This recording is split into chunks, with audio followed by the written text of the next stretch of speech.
Դե իրականում մենք այսօր եկել ենք մասնակցելու մի պատարագի, որը իր մեջ առաջին հերթին հենց այդ խորհուրդը ունի,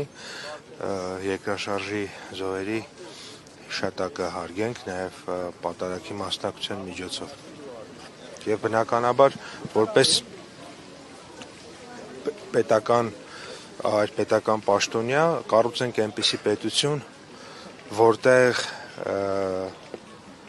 այդպիսի երկրաշարժների ժամանակ ոչ մի շենք չի փլուզվում, որովհետև աշխարհում կան շատ երկրներ, որտեղ ավելի ուժեղ երկրաշարժներ են տեղի ունենում ու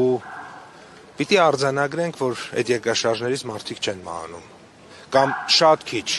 եւ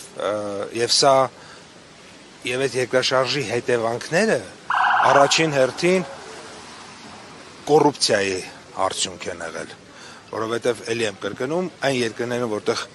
կոռուպցիա չկա կամ կոռուպցիան շատ քիչ է, նման ուժեղ երկրաշարժ է իրականում եղել, բայց նման ծավալի ուժեղ երկրաշարժների դեպքում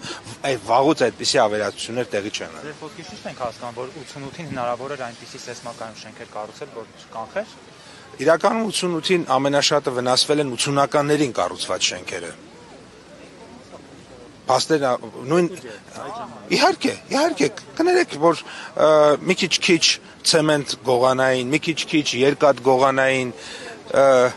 եւ մի քիչ էլ ուրիշ բաներ քիչ գողանային, հաստատ